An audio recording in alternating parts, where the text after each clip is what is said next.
primeira coisa que eu pedi para vocês fazerem, por favor, é entrarem no sala de aula, no tópico aula 2, onde a gente tem o material que a gente vai precisar para essa aula de hoje. Perfeito? Depois que a gente tiver entrado aí, vocês vão ver que eu postei quatro arquivos, né? Aula 2.1, que é a nossa primeira aula. Aula 2.2, que é o complemento dela. Depois a gente vai ter uns exercícios para ser feitos aqui em sala de aula em dupla, naquele mesmo formato de ontem, que o professor João Paulo aplicou. E depois alguns exercícios para serem feitos em casa. Tá certo? A primeira coisa que nós vamos fazer é baixar esses arquivos para o nosso computador. A gente vai clicar neles. Fazer o download.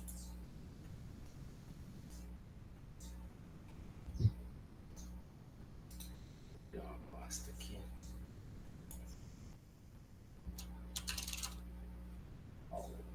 Vamos aproveitar que a gente já está nesse ambiente aqui, já vou fazer download de todos os 4 arquivos, tá? Ótimo. Se abrir direto com o Colab, perfeito. O meu aqui não abriu, não.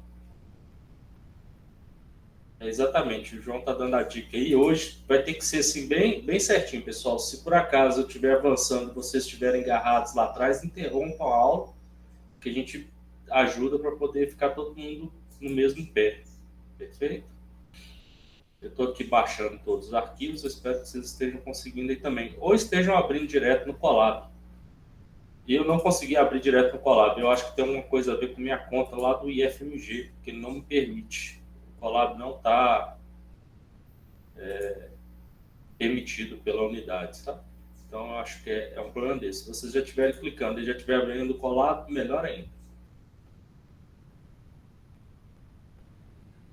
Não, aqui não deu não, João, porque o Colab no meu, é porque essa a sala de aula está vinculada à minha conta do IFMG e no padrão do IFMG ele não deixa abrir. É uma questão de permissão, de gerenciamento lá. Eu teria que pedir lá na DTI para eles poderem liberar o Colab aqui. Então, o próximo passo aqui para mim, para quem ainda não abriu, é abrir o Google Colab. Então, é só digitar aqui na barra de pesquisa aqui do Google Colab, o primeiro site é esse mesmo, a gente já vai abrir ele. Ele já abre aqui, né? Algumas opções. Aqui eu vou nessa opção de upload aqui e já vou pegar os 4 arquivos meus lá, vou subir para a nuvem para facilitar meu trabalho depois. Não dá para fazer os 4 não, achei que dá, mas então vamos voltar aqui, vou pegar o primeiro.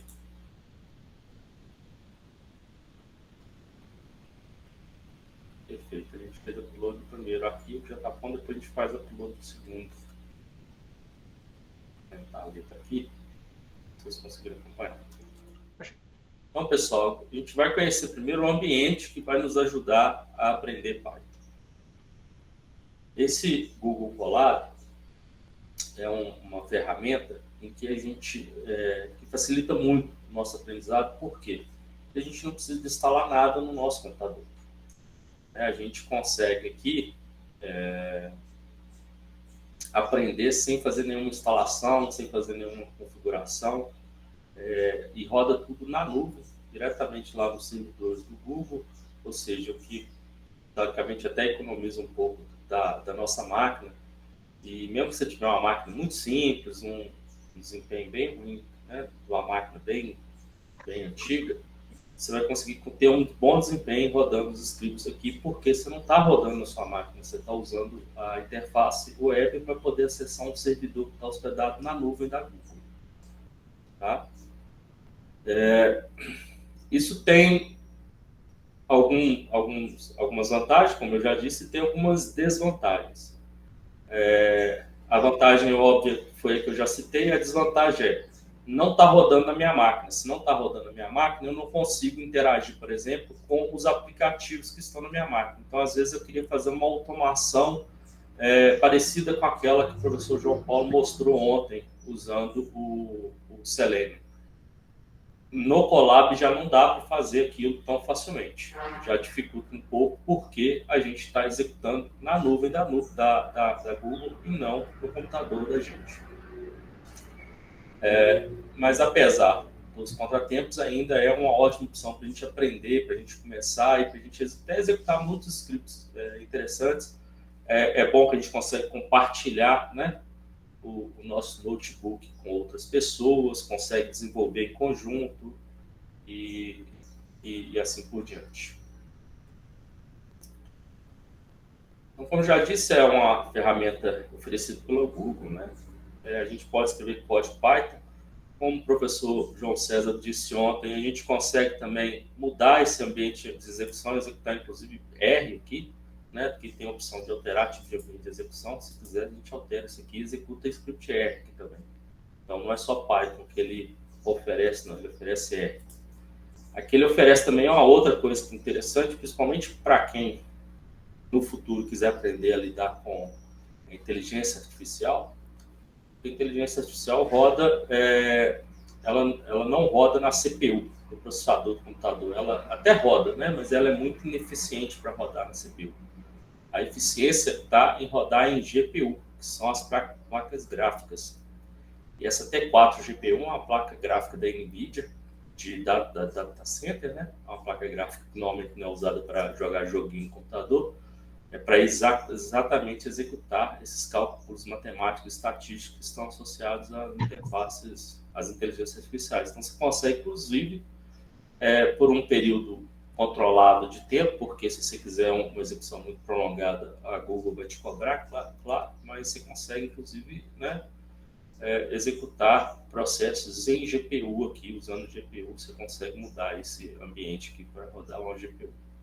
Então, ele é bem interessante, né, o ambiente do Colab para isso.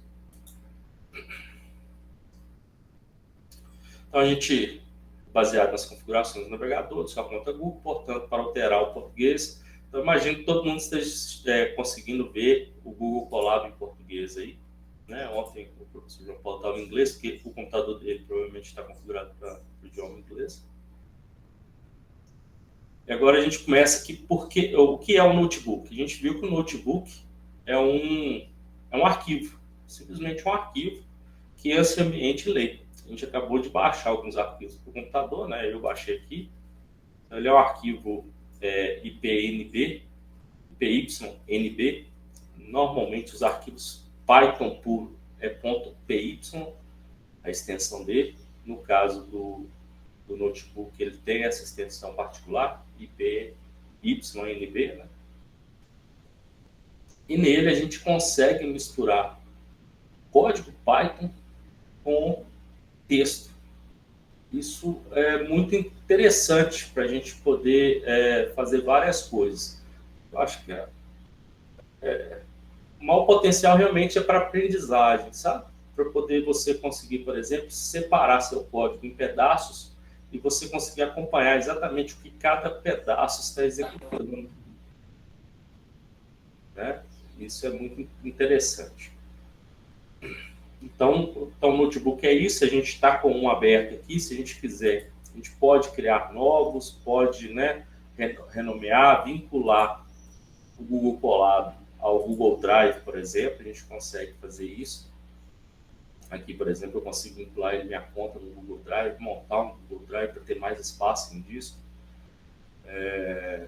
Consegue fazer upload de arquivo para ele. Né? Então, ele tem muitas funções, né? Aqui tem de usar a API para acessar outros sistemas, enfim. É bastante flexível, bem interessante esse ambiente. Com relação às células, como eu disse, a gente tem o notebook, a gente consegue misturar tanto o texto quanto o código. Então, a gente vê aqui, quando eu passo aqui entre uma célula e outra, isso aqui é uma célula que contém texto. Quando eu passo de uma para outra, ele me dá uma opção para me adicionar novas células. Eu posso adicionar, por exemplo, uma célula de código aqui, que é aquela célula que a gente viu ontem, ou uma célula de texto, onde eu posso escrever outras coisas.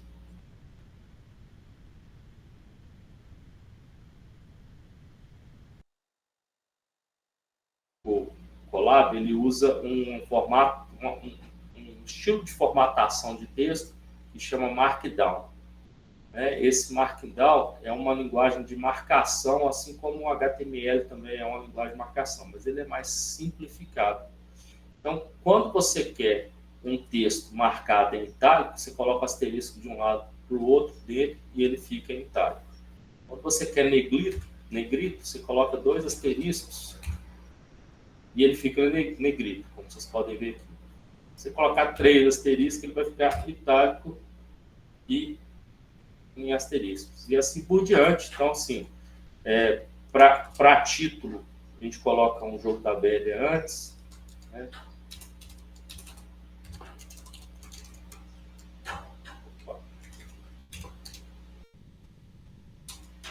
Dois jogos da velha é o título 2, por exemplo. Enfim, ele é uma linguagem simples de marcação, né?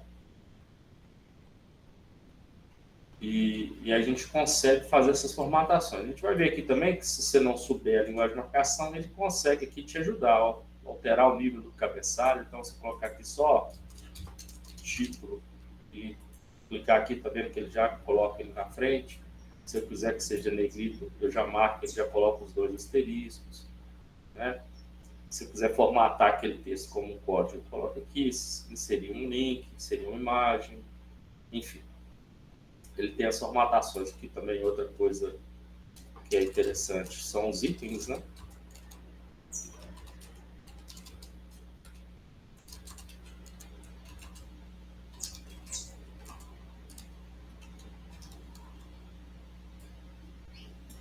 A gente pode adicionar aqui itens. Que ele já, eu marquei, ele selecionou, mas ele não fez, né? Então eu teria que vir aqui e colocar item 1, item 2. Aquela opção de marcar para item parece que não funciona. Se você quiser um outro tipo de itemização, só comprar assim. 3 tracinhos, por exemplo, ele coloca um traço, enfim. Por exemplo, aqui a gente está usando o Google, esse notebook como uma aula, né? Então a gente formatou dentro dessas possibilidades. Ele tem algumas flexibilidades que, se eu entrar aqui, a gente não sai, a gente vai ter um curso só de Markdown, por exemplo, mas, por exemplo, a gente consegue colocar um pouco de HTML dentro do próprio Markdown. Por exemplo, fazer isso aqui, por exemplo, eu já até mostrei o resultado do primeiro exercício, mas para você mostrar isso aqui, a gente consegue editar isso aqui e colocar aqui, ó, tá vendo? Isso aqui já é HTML, não é Markdown. Então, assim, é uma questão mais avançada. Não vamos entrar nessa seara, não, porque senão a gente não caminha. Mas, assim, só para vocês saberem que tem possibilidades de suprir, né? Tem sim, o João, mas assim, normalmente as falhas do Markdown a gente completa com HTML, tá? Porque o Markdown é bem limitado. Então, o que não dá para fazer no Markdown, a gente marca com HTML, ele mistura as duas linguagens. É um arquivo Markdown, é um arquivo texto comum, então você consegue fazer a misturação. Existe editor de Markdown, eu acho que eu tenho um instalado aqui, que é o... Eu esqueci o nome dele, tem bastante tempo que eu não uso, mas tem um gratuito que eu uso aqui, tudo. Enfim, é mais para o pessoal entender que existe e que existem as ferramentas. Vou até retirar essa célula que eu acabei de adicionar. Mas é possível.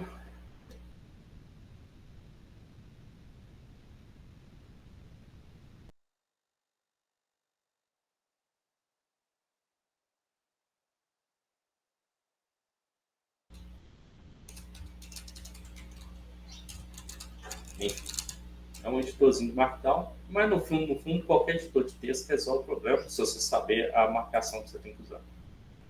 Perfeito. Então vamos lá. A interface. A gente tem um menu, que a gente já conheceu ontem.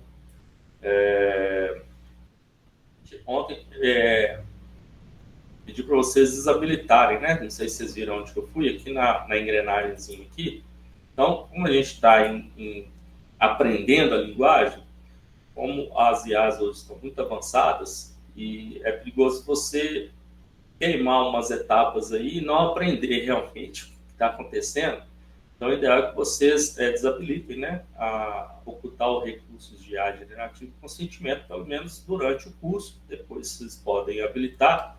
Inclusive, uma dica muito boa é utilizar as inteligências artificiais para te ajudar a montar os scripts, né, e montar toda a estrutura, tirar dúvidas sobre a linguagem. Funciona muito bem. Quase todas as IAs que eu já testei funcionam bem, geram bons scripts. Tem algumas melhores que outras, mas mais para frente a gente discorre sobre isso.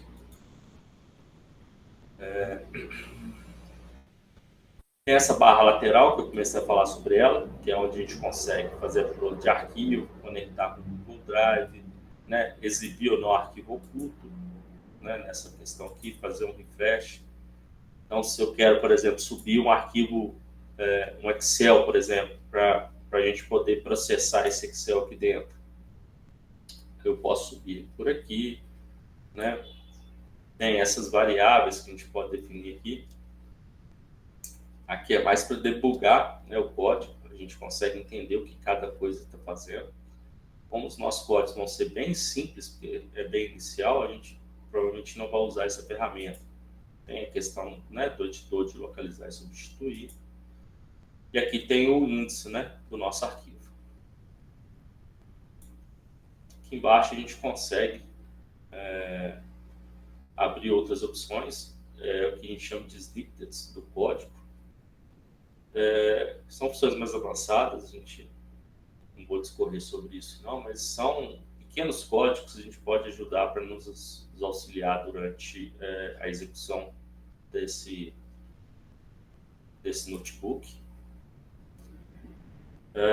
Paleta de comando, a gente vê alguns comandos que podem ser usados aqui diretamente, né? Então, assim, abrir Colab Enterprise, que é uma opção paga, abrir no modo background, às vezes você está executando alguma coisa muito grande, você não quer deixar seu computador, né, ligado. São mais opções do Colab, que é pago, que tem aqui. Então, tem que tomar cuidado com essas opções aqui para o Google não começar a cobrar de vocês, principalmente se já tiver um cartão de crédito, né, vinculado lá.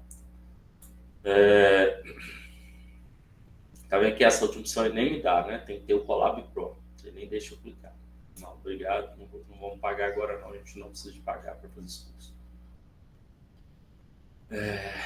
Lista de células. Então, assim, a gente estava falando sobre o que é cada célula, né? A gente já mostrou aqui que a gente pode clicar na célula e aqui a gente tem um menuzinho de cada célula, tá vendo? Ó, quando eu mudo, ó, ele muda o menu aqui em cima. Então, eu posso mudar essa célula de lugar, né? Posso jogar ela aqui para cima ou jogar para baixo. Eu posso, né, copiar o link da célula, se eu quiser referenciar essa célula em algum lugar aqui durante o texto. Posso fazer algum comentário, posso editar essa célula, né? Tá vendo aqui, ó, um título do tipo 3 interface. Posso cancelar a edição, posso, né, espelhar a célula na guia, posso remover a célula, posso, né, selecionar a célula, copiar, enfim, as opções de edição normal.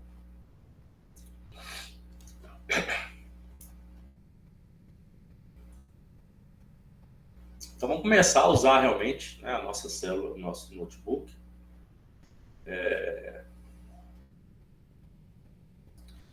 Aqui está falando para criar um novo notebook, mas se vocês tiverem aí com o de vocês aberto, não precisa de criar um novo. Entre uma célula e outra, vai na opção, né, de um novo código e insira esse novo código aqui, uma nova célula de código, para a gente editar algum código aqui. Né, e aí a gente vai começar a fazer o primeiro exercício. Para quem já fez algum tipo de atividade dessa, de aprender algum tipo de linguagem, sabe que todo livro de programação que vai ensinar uma nova linguagem, uma nova questão, a primeira mensagem, o primeiro programa que ele exibe é um programa que chama Hello World, ou em português, Olá Mundo. A gente vai fazer isso em Python. A gente vai utilizar um comando, né, uma função que chama print, Em parênteses, a gente vai colocar a mensagem que a gente quer imprimir na tela. Essa função é para imprimir as coisas na tela. Em parênteses, a gente vai colocar o que a gente quer imprimir. E como a gente quer imprimir um texto, a gente vai colocar ela entre aspas. Pode ser aspas simples ou dupla. O Python aceita ambas. E aí a gente pode clicar aqui no executar, que a gente vai ver que ele vai imprimir o Olá Mundo na nossa tela. Esse aqui é nosso primeiro programa, né? Foi o Olá Mundo. Tá vendo aqui que a formatação tá bonitinha, parecida de código? Se a gente for lá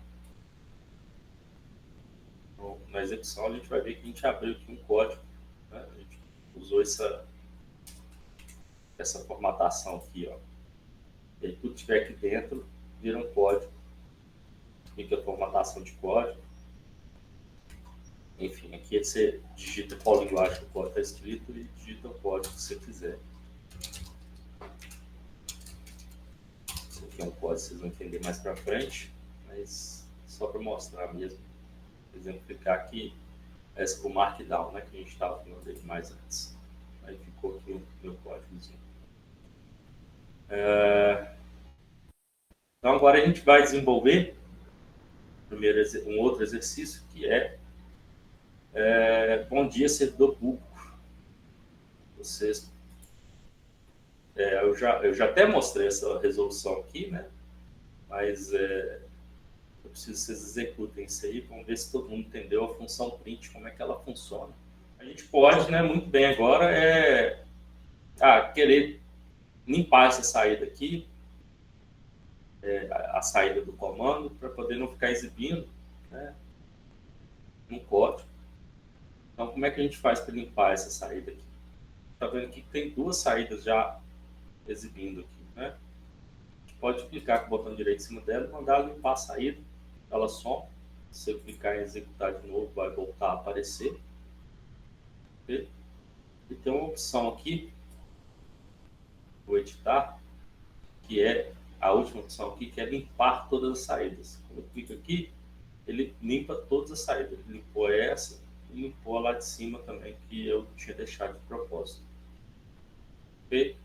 Então, mais uma opção. Né? A gente pode também querer apagar a célula. Eu vou apagar aquela célula em cima, que eu adicionei ela só para poder mostrar para vocês o print Olá Mundo.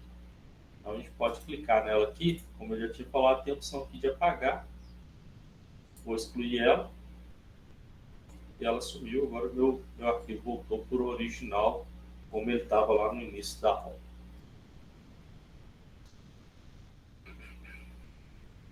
Vou fechar aqui.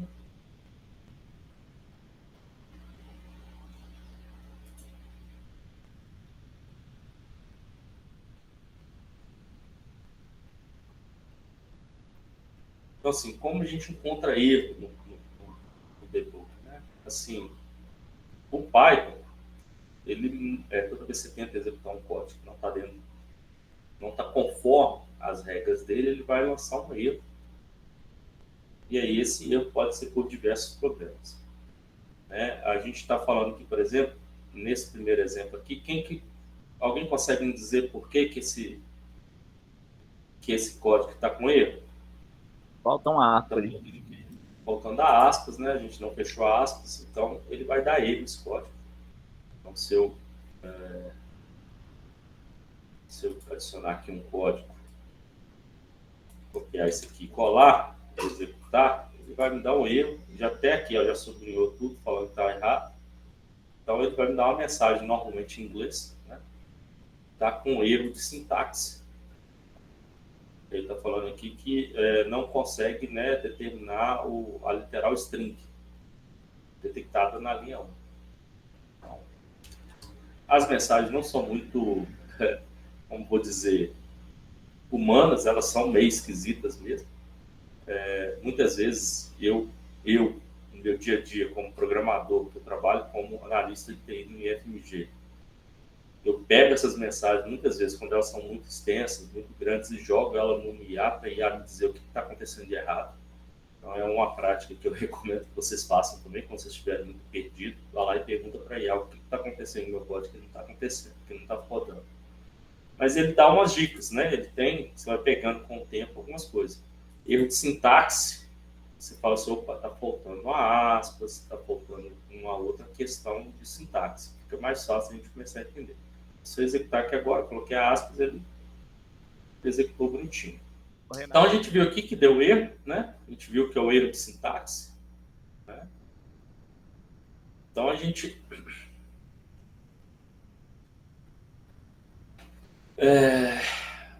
faz isso, né? A gente tenta evitar esses erros e enfim, vocês vão ver que às vezes o erro é bem difícil de ler, mas algumas dicas, como eu já disse, algumas palavras-chave, inclusive elas são usadas dentro da linguagem depois para você poder tratar esses erros dentro dos seus scripts, mas isso é uma questão mais avançada, nem está no escopo da nossa programação, mas a gente consegue tratar esse do próprio script no tipo assim, tente fazer isso. Se der esse tipo de erro, faça isso, entendeu? A gente consegue fazer isso dentro do Python também. Isso é uma coisa mais avançada. Uma outra coisa importante, né? Os comentários, né? Que o João até falou ontem já. Que é interessante você colocar o que cada passo do programa está sendo feito, né? Inserir isso dentro do programa para você tornar esse programa mais legível. É muito comum a gente escrever um programa um pouco mais complexo hoje e amanhã voltar, ou daqui um mês voltar e olhar e falar assim, gente, o que esse programa está fazendo? Eu não estou entendendo nada. O que esse cara faz? Então, assim, o Python, ele tem algumas maneiras de colocar comentário. A maneira mais comum é a cerquilha. Aí a gente coloca a cerquilha, o comentário, e tudo que está aqui dentro, aqui, ele ignora, ele não executa. Isso aqui é um comentário dentro do texto. Então, ele vai executar aqui o print, onde é servidor, e vai ignorar tudo que está em verde, que está em comentário. Tem uma outra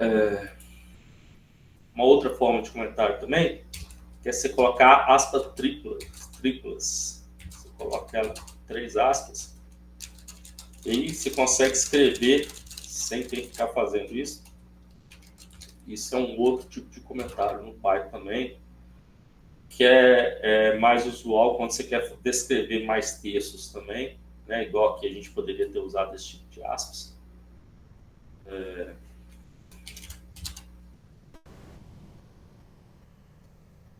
Ele simplesmente vai ignorar esse tanto de texto, vai escrever, vai printar só o olá. Como eu disse, o Python aceita aspas simples ou duplas, a gente pode colocar esse aqui tanto quanto simples quanto dupla, que ele vai executar normal. Outra coisa interessante que vocês viram ali, eu consigo colocar um comentário na mesma linha do texto, com o jogo da velha. Mas ele tem que estar no final da linha, ele não pode estar no início, não. Depois eu colocar print aqui, não vai adiantar, porque ele não sabe onde começa o comentário e onde termina o comentário, né? Então, assim, ele executa isso aqui, depois ele vê, opa, daqui para cá é comentário. Aqui ele vai falar assim, a linha toda é comentário, então não adianta a gente colocar aqui um print lá aqui, que ele não vai executar. E para ele aqui está tudo verdinho, tá vendo? Essas cores é muito interessante também no texto, né? Elas já dão uma dica para a gente o que ele está considerando esse texto. Aqui, comentário, então ele não vai executar nada disso aqui. Então aqui a gente vê que a importância dos comentários, eu acho, é bem didático, principalmente para quem está aprendendo, né? Colocar o que cada linha faz. A gente vai aprender funções. Essa outro comentário que eu falei com vocês é o que a gente chama de docstring. Colocar aqui um resumo do que a função faz. A gente vai aprender isso mais para frente, mas é interessante você colocar assim, essa função ela calcula o rendimento XYZ desse fator e você coloca isso de parâmetro, enfim, você faz um texto mesmo, score, e isso facilita muito no futuro quando você volta no texto, ou até mesmo quando você está fazendo alguma coisa colaborativa e você precisa que outra pessoa te ajude, ela vai entender o seu código e vai ler mais facilmente se você colocar os comentários. Agora, a gente aprendeu só um comandinho, então não faz muito sentido, né? Vou comentar que isso aqui imprime quando o servidor, Mas, enfim, vocês vão ver que depois vai fazer bastante sentido. Então, agora, vamos fazer mais exercício, a vez de vocês inserirem um comentário e um comando print aí para vocês testarem nessa linha, nessa parte da aula, só para vocês, enfim, praticarem aí mesmo, ver se entendeu. Se alguém tiver alguma dúvida, vou aguardar um minutinho para vocês executarem, viu, gente?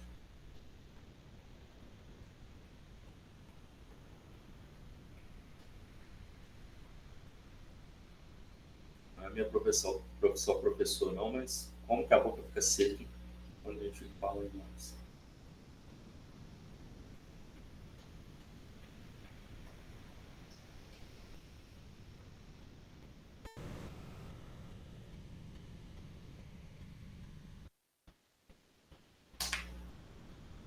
Todo mundo conseguiu executar aí, pessoal? Uma dúvida? Como é que a gente está até agora?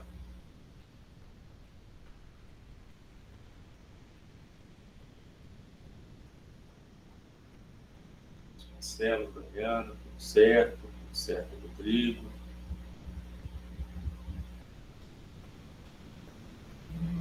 Enquanto está muito, muito simples as coisas, né, pessoal? Daqui a pouco as coisas começam a ficar mais interessantes.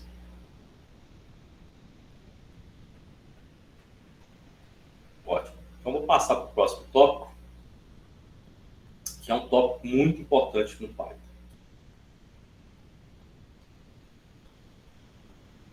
Em muitos processos, a gente tem que agrupar, a gente alinha certas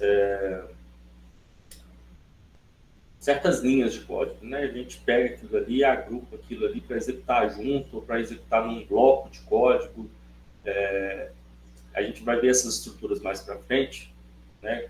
Mas a gente vai ver que isso é muito importante, é o que a gente chama de indentação, né? Em código-fonte. Antigamente, nas linguagens antigas, no Java, no C, essa indentação não importava, porque a gente usava marcadores de início e fim desses blocos de código, que normalmente eram chaves.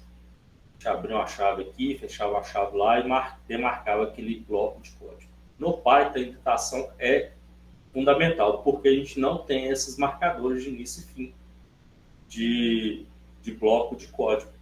Então, como é que a gente delimita, né? Como é que a gente mostra que está tudo no mesmo bloco? Porque está tudo indentado na mesma altura, está na mesma indentação.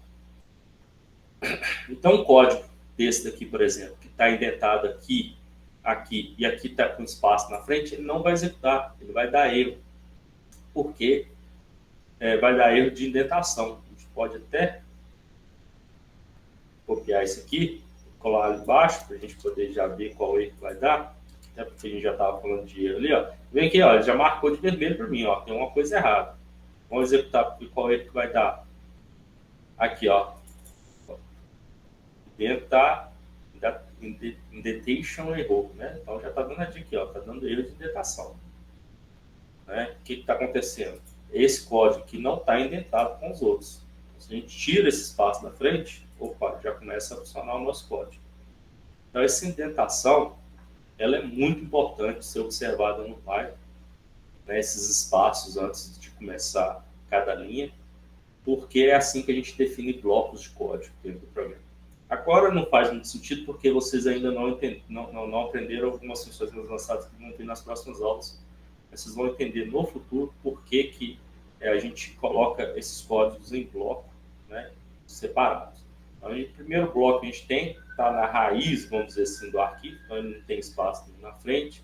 Se eu quiser criar um novo bloco aqui, eu dou espaço, né, e crio um novo bloco aqui. Aqui ele vai continuar dando erro, porque não tem nenhum marcador de novo bloco, não tem motivo de eu criar um novo bloco aqui. Mas se eu colocar aqui, por exemplo, um if, que é uma função que a gente vai aprender na frente, a gente vai ver que esse if ele exige um novo bloco de código. Então, assim, estou executando isso aqui, chego na parte do meu programa, pergunta assim, se essa condição é verdadeira, eu quero que execute esse bloco de código. Se não, eu quero que execute aquele outro bloco de código. Então, assim, é por isso que a gente é tão importante a indentação do Python. Ele continua dando erro, porque normalmente a indentação do Python são 4 espaços. Isso, 1, 2, 3, 4. Não, está dando erro por causa de outra coisa aqui. Acho que é porque está faltando aqui. Na verdade, eu tenho que identificar, eu tenho que tentar o bloco que vai ser executado aqui. 2, 3, 4.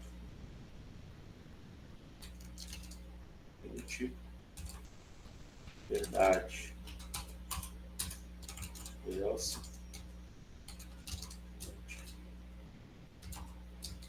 False. Então aqui eu estou executando, aí chego aqui nesse if, que é um se. A gente vai aprender isso mais para frente, não se preocupem com isso agora. Eu quero, se isso for verdade, se essa condição que eu colocar aqui for verdade, eu vou executar todo esse bloco. Como é que eu vou... Aqui só está uma linha de código, mas eu posso colocar aqui outras. Faz outra função aqui, faz outra, faz outra função aqui. Se não, eu vou executar outra função. Aquele processadores. Tudo bem.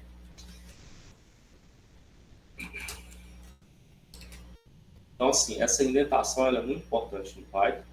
Vocês têm que observar ela. É muito comum no início as pessoas cometerem erro de indentação. Como vocês viram aqui, eu coloquei 4 espaços, mas o próprio Colab coloca só 2 espaços. Essa indentação ela pode variar, ela não pode ser variável, né? Se eu escolher 2 espaços, eu vou ter que fazer ela 2 espaços no programa todo. Mas se eu escolher 4 espaços, eu vou fazer ela no 4 espaços no programa todo. Normalmente é um padrão seguir 4 espaços, sabe? A indentação é de você fechar blocos de código. E aí o motivo que a gente vai ter isso vai variar, entendeu? A gente vai ver vários motivos para poder fechar blocos de código. No exemplo que eu mostrei para vocês aqui é o if. Mas a gente poderia, por exemplo, e aí vocês vão aprender lá para frente, definir uma função, por exemplo.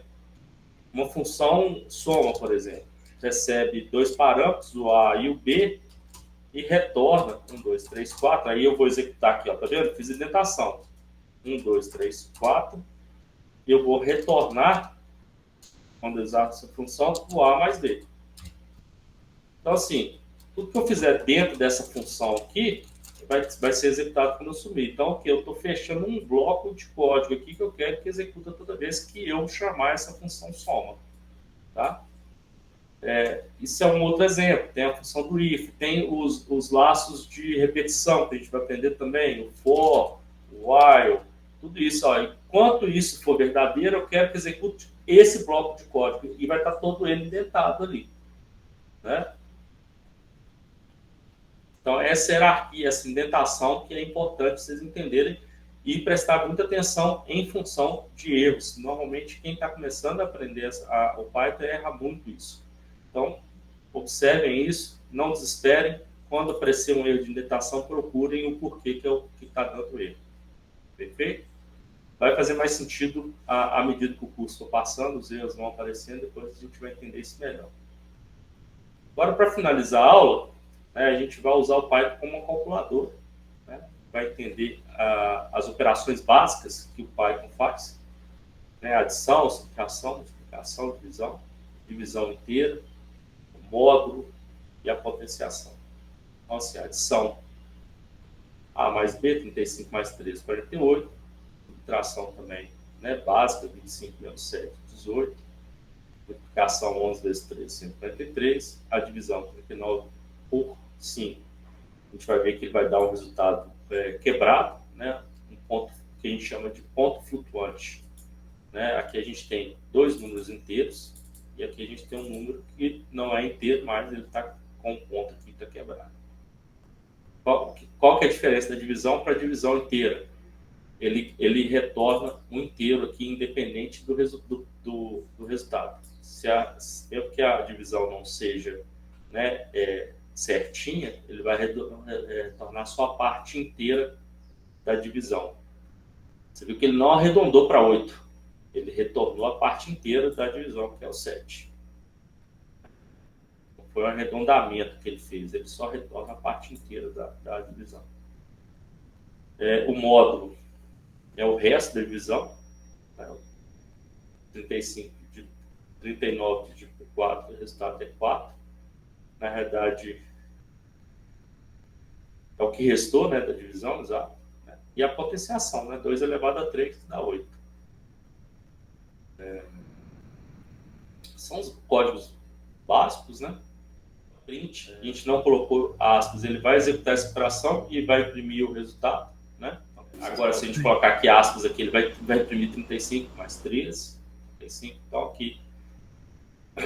Então, até aqui a gente tem uma calculadora e, né, a gente... então, as ordens, as operações da atividade segue a mesma lógica da matemática tradicional, então, né, calcula, né, faz a precedência de operadores, é a mesma lógica da matemática, multiplicação, divisão primeiro, depois soma, subtração, toda aquela questão matemática a gente já sabe. Né? E aí se a gente quiser mudar a precedência, a gente muda ela com parênteses, né? A gente consegue fazer esse tipo de operação aqui tranquilamente dentro do Python também. Então, a gente tem um exercício aí, a princípio, porque, como eu te disse, a gente vai aprender outras formas de juntar blocos de código e executar eles em ordens diferentes. Amanhã não, né? Na próxima aula, que acho que é na sexta, a gente já começa a aprender um pouco de funções e outras coisas, se não me engano, e aí a gente já consegue mudar um pouco essa ordem. Mas, a princípio, é isso. Se eu fizer aqui, por exemplo, 2 mais 3, só colocar 2 mais 3 aqui, ele não vai fazer nada. Na verdade, ele me dá um resultado aqui, porque o Colab é meio espertinho, vamos dizer assim, eu não preciso usar o print. Mas se você executar isso no Python normal, deixa eu abrir ele aqui para vocês verem. Vamos ver se esse Python novo também vai... o Python novo também está espertinho, essa versão 3.3, ele melhorou essa parte de questão, não está precisando de usar o print. Mas antigamente não executava nada. Mas vocês viram aqui que nem precisa usar o print para fazer os cálculos, né? Então, a gente pode usar direto que o Colab já nos entrega o resultado. Mas aí a ordem é essa mesmo, 2 mais 5, por exemplo, 2 mais 3, 5 vezes 6. Se eu executar isso aqui, vai executar linha por linha. Aqui, aí é que está aqui o pulo do gato. Olha que legal.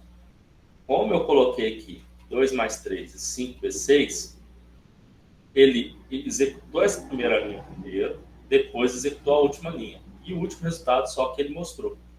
Então, aqui nesse caso, aqui, para executar tudo na mesma célula, eu tenho que usar o print.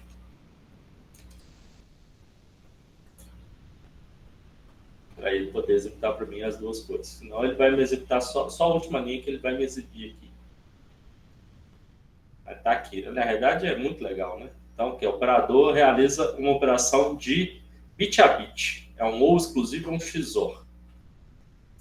Matemática computacional, a gente tem alguns operadores na matemática computacional que é ou exclusivo. Então, assim, é um operador lógico, tá? Então, assim, ele deve funcionar também aqui, provavelmente, com... A gente colocou aqui número, mas ele deve funcionar com true e false. True, XOR. Falso, esse aqui deve dar falso. Falso. Tá correto mesmo. Aí aqui já é outra questão. Aqui, ó, exclusivamente você tem que ter um true de um lado e um false do outro. Se você tiver true, vai dar false. Então, aqui, isso aqui é matemática computacional, é outra questão de lógica aqui, tá bem fora do nosso escopo. Mas, assim, só para você entender, é um XOR. Então, assim, ó, vocês viram aqui que tem um botãozinho do Gemini, estou na dúvida, a inteligência artificial do Google já me ajudou aqui a tirar a dúvida.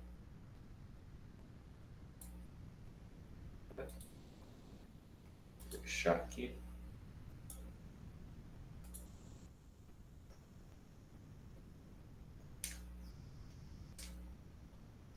Bom, pessoal, o tempo já foi, mas vamos para a próxima aula. Vou fazer o upload dela aqui agora. Né? Eu vou fazer aqui, eu vou aqui no arquivo, fazer upload no notebook, para quem precisa de fazer upload. Então, vamos abrir agora a estrutura de dados. Aula 2, tracinho 2.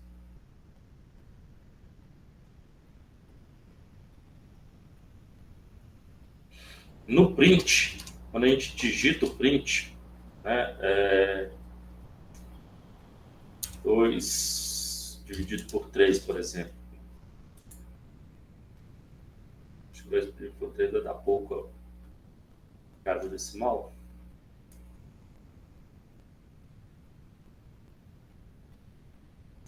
Estou vendo que é a primeira vez que eu vou executar, né, até que não escolhi a conta certa.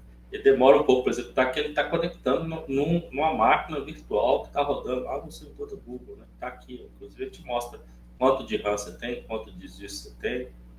Está aqui conectado. É uma outra coisa do Google Colab que eu esqueci de apontar para vocês. Está vendo aqui? Estou mostrando que tem 12,67 GB lá de RAM. Então, uma máquina com 14 GB de RAM e com 50 GB, 100 e poucos GB de espaço no disco. Essa formatação de saída, né, a gente pode perguntar aqui, por exemplo, como eu formato a saída para duas casas decimais. A gente tem jeito de definir isso tem alguns métodos para sair isso. Está vendo aqui, ó, o primeiro método, você coloca um 2.f aqui. Tá vendo aqui? Você tem que colocando um string aqui. E aqui é um string especial com um F na frente. Mais para frente a gente explica melhor isso aqui. E aí a gente coloca o F, coloca o cálculo, porque está dentro do parênteses, ele não iria fazer o cálculo, né? Então a gente coloca aqui as chavezinhas para poder demonstrar que eu quero que o cálculo seja feito. E coloca aqui 2.f. Não é muito trivial, não, né? Ele limitou para 2 casas de ponto decimal, tá vendo? Tem um outro jeito. Isso tudo aqui é formatação de string, tá? É jeito de formatar string que a gente vai aprender mais para frente. Mas o jeito mais fácil, eu acho que é esse daqui, ó, que eu estava tentando lembrar aqui. Ó. A gente coloca aqui. É uma formatação de string mais antiga. Coloca esse ponto 2f.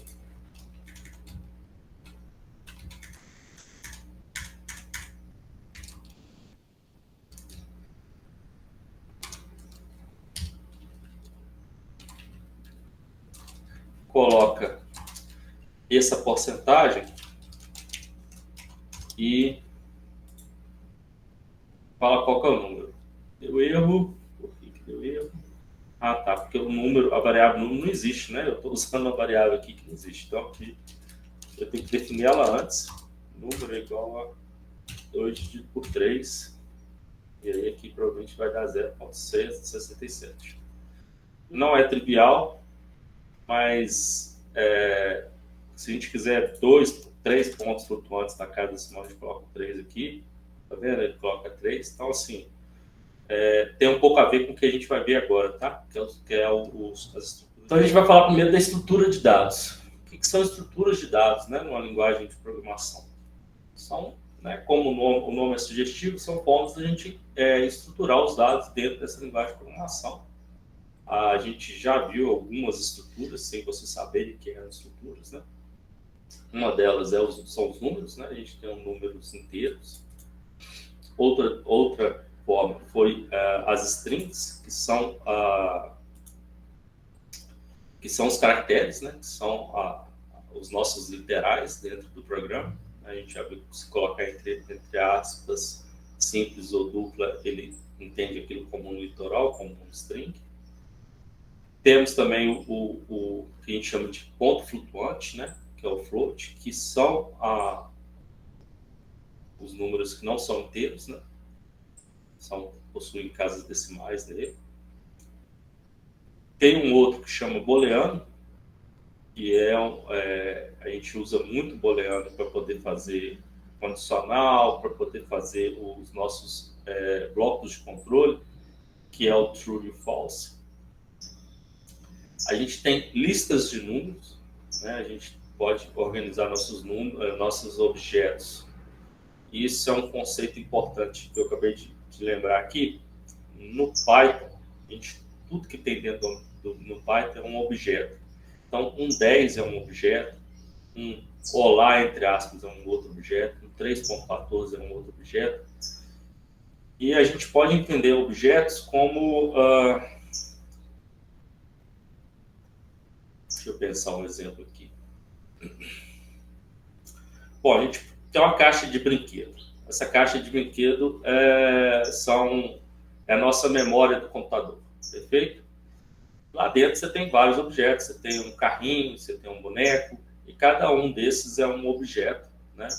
Só que a diferença dessa nossa caixa de brinquedo hipotética é que, como ela é feita de zeros e uns, a gente pode duplicar, né? A gente pode copiar esse objeto. Então, se eu tenho um carrinho, eu posso ir lá fazer um outro carrinho ou fazer uma outra boneca, né, livremente.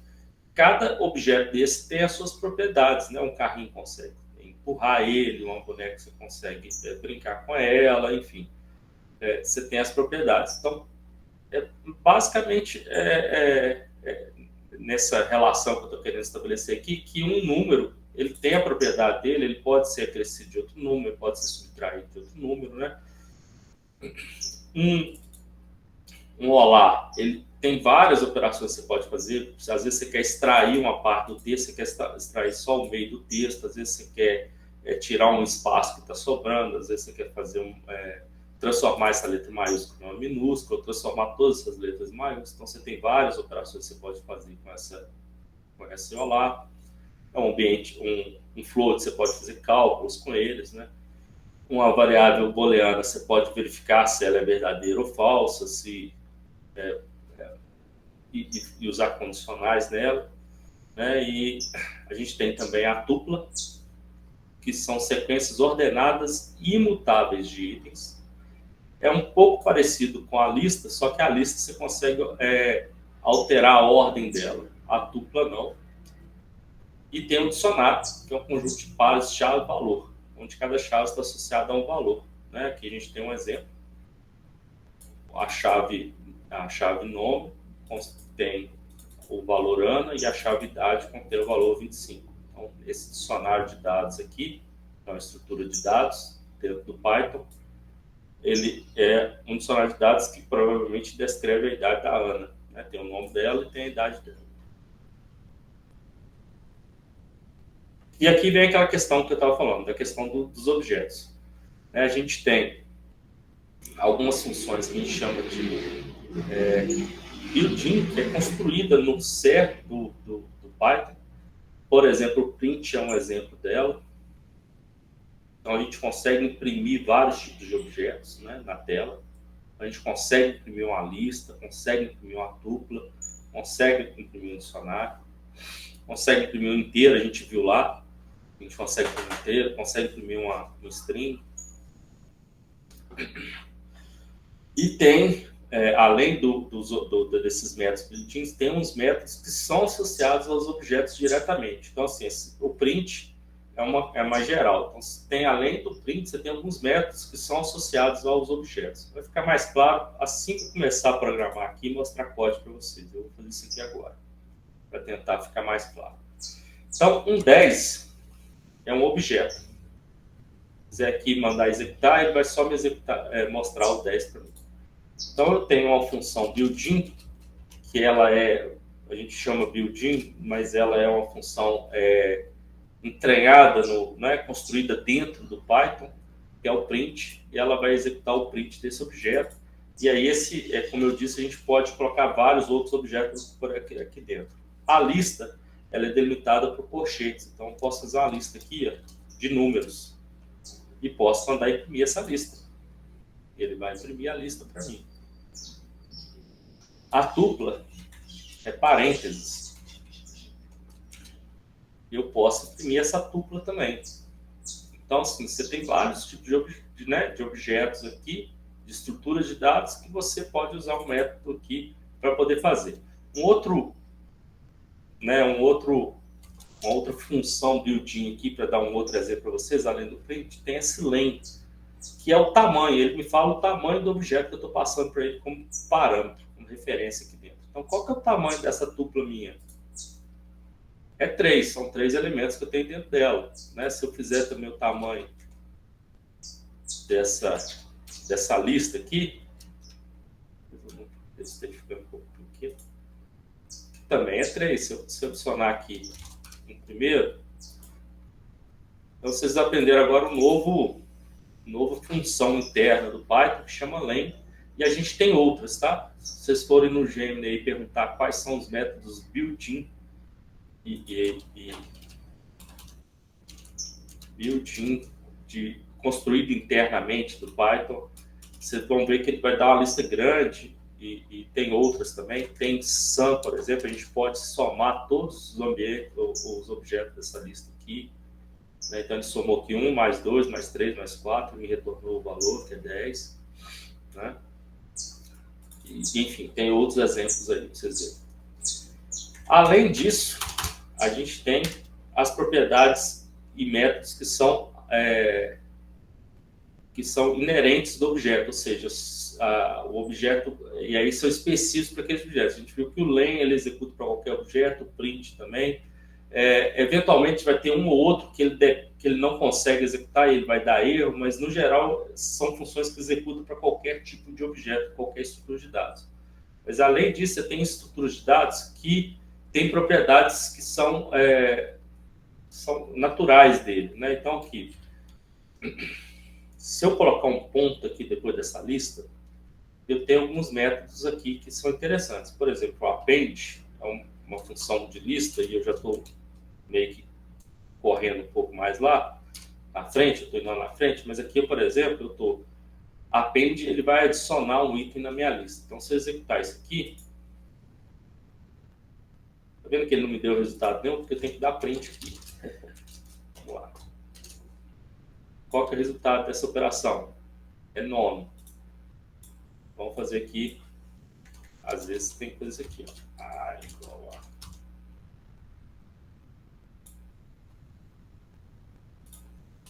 Vamos dar um print no A. O A é um objeto agora que recebeu essa lista .append 5. O que tem no A? Continua 0. O que eu fiz de errado aqui?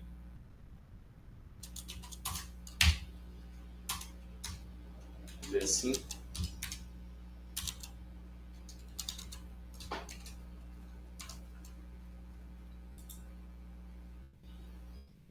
Opa, eu digitei o append errado.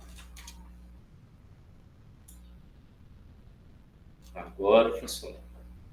Aquela estrutura que eu estava tentando usar, estava usando um atalho que não estava funcionando.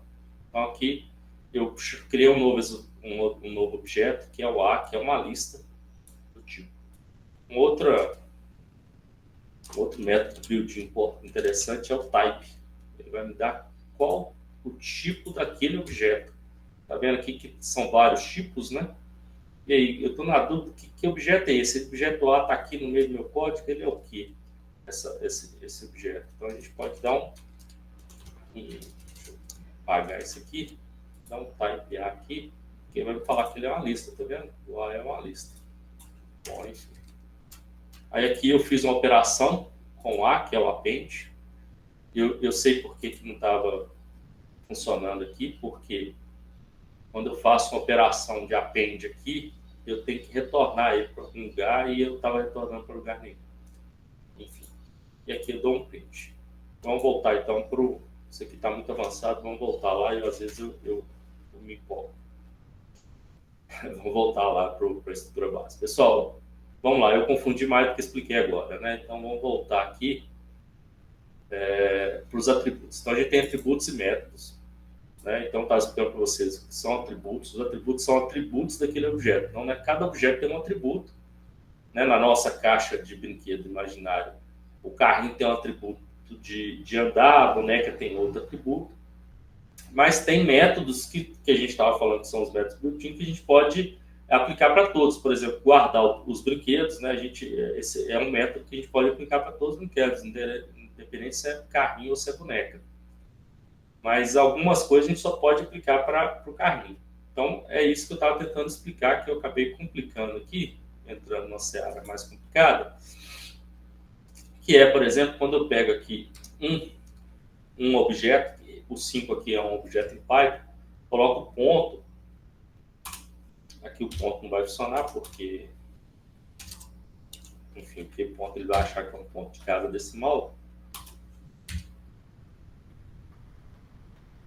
Enfim, e aí a gente coloca aqui, tem um outro built-in que é muito bom. A gente vê todos os métodos associados àquele negócio. Mas tem um método built-in que ele lista aqui todas, e eu não estou me lembrando dele aqui agora, ele lista todos os atributos de um objeto. Então você consegue ver tudo que é atributo do método, ele lista aqui. Eu vou lembrar e vou retornar esse tópico para vocês, assim que eu lembrar. Mas assim, então, eu quero que vocês entendam essa diferença. A gente tem atributos e tem métodos. Os métodos são uma questão incrustada no Python que executa para basicamente todos os objetos. E cada objeto tem seus atributos particulares. E alguns objetos você consegue fazer algumas coisas, por exemplo, números você consegue somar, e outros você não consegue fazer isso. Por exemplo, apesar que somar não é uma operação muito boa de dar exemplo, porque você consegue somar quase tudo aqui. Mas você consegue, por exemplo, fazer cálculo, né? Fazer cálculos matemáticos, e com string você não consegue fazer cálculos matemáticos, você só vai imprimir elas na tela. Então aqui acabei de lembrar o método, né? Que a gente lista os atributos de um determinado objeto. Então estou pegando um objeto do tipo string aqui, que a gente colocou em parênteses, e eu dou um dir nele, e eu estou listando todos os atributos que ele pode utilizar. Você lembra que eu falei com vocês que a gente pode, por exemplo, tentar transformar esse A em maiúscula? Esse atributo capitalize faz isso. Né? Na verdade, ele capitaliza o texto, ou seja, todas as primeiras letras de cada palavra ele vai transformar em maiúsculo. Se você quiser transformar tudo em minúsculo, você tem esse outro atributo que é o lower. Se quiser transformar tudo em maiúsculo, tem um outro aqui que é o upper, que ele transforma tudo em maiúsculo. Então, se a gente quiser aqui até testar isso aqui, por exemplo, então eu falei um atributo específico do método. Tá vendo aqui? Ele pegou o meu A e transformou em maiúsculo. Então, eu posso escrever tudo aqui em minúsculo e aplicar esse método nessa função. Ele vai me retornar um valor todo maiúsculo. Se eu quiser, eu falei outra função lá, capitalize. Tá vendo aqui? A primeira letra, ele capitalizou, transformou em título, né? Então, a primeira letra aqui ele transformou. Eu falei as duas letras, não, mas ele pega só a primeira letra e transforma em reais. Eu acho que se a gente colocar aqui no ponto final, começar de novo, você vai capitalizar isso aqui, ainda trata como string. É isso. Cada função dessa tem uma maneira de usar e tem um significado. Uma outra coisa que eu quero apresentar para vocês aqui é o manual do Python. Só por alto, né? A gente tem muita documentação de Python na internet, mas tem um manual que é sempre interessante a gente entender. Então, a gente fizer aqui, está bem pequeno, deixa eu aumentar isso aqui. Vou procurar aqui capitalize. STR.capitalize. Então, lembrando que um objeto string, né, método tipo embutido. Tipo embutido é um tipo que ele traduziu embutido aqui, mas é um atributo, né, da string. O que ele faz? Ele retorna a cópia da string com o seu primeiro caractere em maiúsculo e o restante minúsculo. Olha que legal. Então, eu dei uma informação para vocês errada. Eu falei que ele sempre capitalizava a primeira letra da frase, mas não é só a primeira. Então, se eu colocar aqui, por exemplo, várias letras aqui maiúsculas aqui no meio, vai me retornar a primeira letra maiúscula e o resto minúsculo. Foi o que ele fez. Então, assim, tem muitas maneiras de vocês entenderem como é que faz as coisas. Uma é vocês podem ver aqui que vai ter outras funções aqui, uma é o manual. Poderia ter perguntado lá para o Gemini também. Seria um método interessante para a gente fazer. Então, agora a gente vai especificamente trabalhar na questão da string. Então, a gente já começou aqui a trabalhar a questão da string, mostrou para vocês que existe essa capitalize, tem o upper, tem o lower. Então, aqui exemplos de strings, né, do tipo literal aqui. Então, vamos lá, inicializando a variável.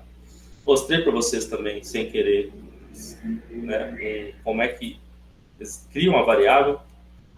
E aí, na hora que a gente cria essa variável, a gente está atribuindo esse valor para essa variável.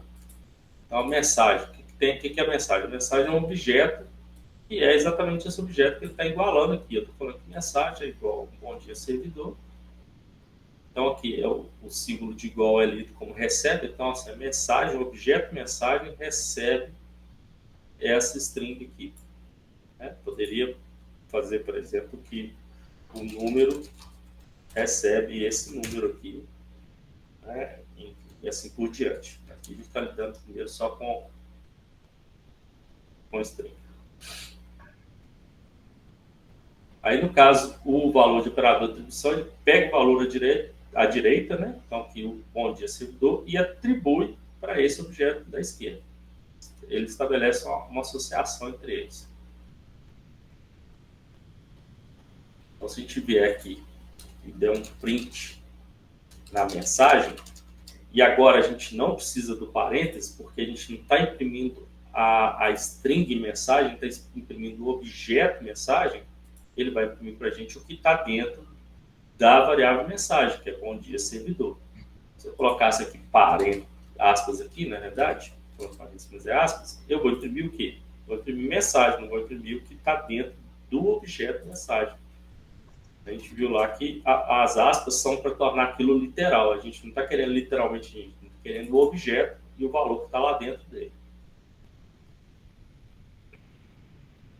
Informação que é muito importante, o Python é case sensitive. O que isso significa? Maiúsculas e minúsculas diferem. Então, eu poderia, por exemplo, criar uma mensagem com a primeira maiúscula e uma mensagem sem maiúscula nenhuma. Imprimir esses objetos são dois objetos diferentes, né? A mensagem, o que ele fez aqui com o dia servidor? Aí eu imprimi a mensagem com maiúscula, tá certinho. Agora eu vou imprimir a mensagem com minúscula. Também que vai imprimir só o bom dia. Então, isso aqui são dois objetos diferentes. Então, o Python é case sensitivo. Inclusive, esses comandos, nenhum deles você pode executar em maiúsculos. São todos em minúsculos. Não existe print maiúsculo aqui. Vocês vão ver que vai dar erro. Ele já marcou aqui que está errado.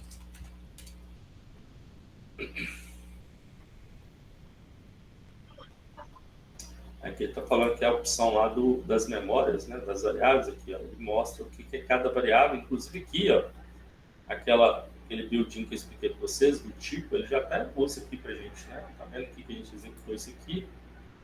Ele tá com um lixo na memória ainda, vamos dizer, porque está com aquele número que eu tinha definido lá, né? A mensagem, o A também que eu tinha definido, mas está aqui, inclusive a forma dele, tudo direitinho.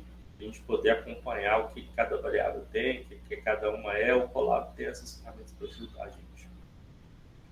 Então, aqui a gente vai aprender um pouco das operações principais que tem, né, quais são os nossos métodos, quais são os atributos que estão vinculados ao nosso objeto tipo string.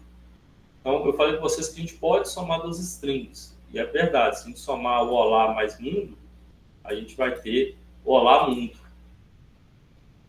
A gente chama essa operação de concatenação, não de soma, né, quando a gente está usando strings, né? A gente pode multiplicar a string também, é bem flexível o Python. Em outras linguagens de programação a gente não consegue fazer isso não. Mas, por exemplo, se eu quiser dar uma gargalhada, eu posso multiplicar esse a por 5 vezes e o resultado vai ser eu tenho também, apesar do objeto ser um tipo string, a gente consegue lidar com ele como se ele fosse uma lista. E cada palavra seria um item separado. Então, a gente consegue, por exemplo, aqui, para acessar uma lista, a gente coloca aqui na frente dessa lista esse índice de indexação e consegue acessar cada palavra por esse índice. Lembrando que na computação a gente sempre começa esse índice com 0. Então, o primeiro item sempre é o 0. Então, o item 0 aqui vai ser o Python, o P do Python, na realidade, né? Se eu colocar 1 aqui, vai ser o Y. Colocar o 2 vai ser o T e assim por diante. Né? Uma outra operação também que é interessantíssima que a gente chama de fatiamento, ou slicing em inglês. A gente consegue fatiar essa string de forma a pegar uma parte dela, específica dela. E aí a gente coloca aqui aonde começar a cortar a palavra e aonde a gente termina a cortar a palavra. Então aqui, por exemplo, nesse exemplo aqui, eu estou começando lá no primeiro índice, no P, e estou parando no índice 4.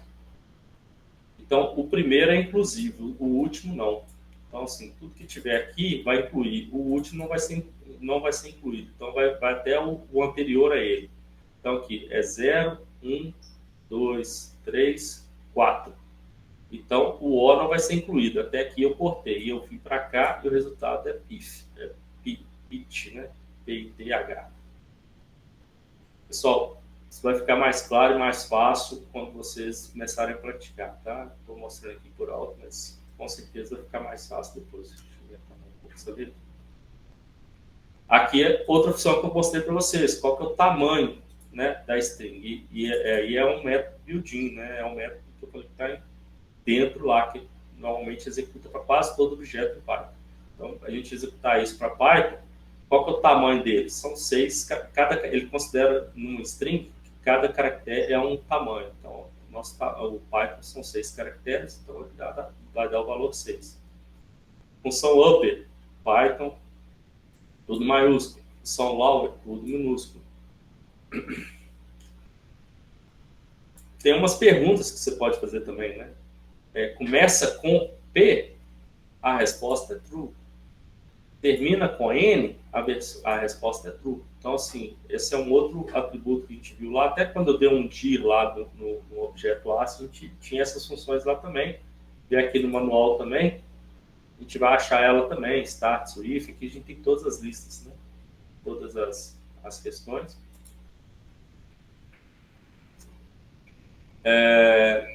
Tem essa outro método built-in, que é separar o nosso string em uma lista. Então, ele pega todos os espaços aqui e retira eles e joga tudo em uma lista. Então, vocês podem ver aqui que papertoner.split. E aí, eu falei com ele aqui que eu quero que ele separe, né, pelo espaço. Eu posso falar com ele, vamos supor que eu tivesse uma linha de um CSV. E a separação das strings é vírgula. E eu queria transformar isso numa lista. Então, eu poderia falar com ele que aqui é a vírgula, que era o separador, aí ele iria, cada vez que achasse uma vírgula, ia quebrar aquela string e jogar dentro do item, dentro de uma lista. Né? Aí você pode perguntar, por exemplo, o sim que está na lista, né? Aí já é uma outra operação também. In e out também, você tem essa operação aqui. Se perguntar aqui, 5 está na lista? E aí a lista poderia ser Python aqui também, 5 está no Python, por exemplo, aqui 5. 5 em Python. Deu erro. Tá. Falando aqui, ó, pra você ver. Para me perguntar se o 5 está no Python, os dois tem que ser string. O 5 não está aqui, mas o Y está ali. Ops, existe Y aqui, esse Y está aqui dentro. Então, esse é um outro operador, que é bem importante também, principalmente quando a gente vai usar os ifs. E aí aqui o 5 aqui, que a lista aqui seria uma lista de objetos, né? Poderia criar aquela aqui e depois perguntar 5 em lista, como está ali em cima, né?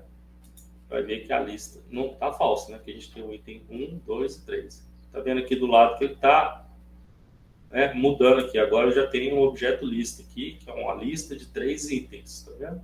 Ele já está mudando isso aqui nesse debugger aqui dele, aqui. Nessa, como é que é o nome que eu chamo aqui? Variáveis. Facilidades que a linguagem traz para a gente. Nem todas as linguagens têm isso não, tá? Essas funções aqui, às vezes você para poder capitalizar um título, você tem que criar essa função na mão, não tem feita internamente no Python, tá? Então isso aqui, quando você cria um objeto tipo string, ele já está associado a ele vários métodos que te ajudam a fazer. Eu pulei aqui o replace, mas você pode trocar, por exemplo, dentro de uma string, um caractere por outro, né? Você está querendo... são atalhos, né? São facilitadores que ajudam a gente a desenvolver em Python e que em grande parte são que facilitam a gente desenvolver em Python, tá?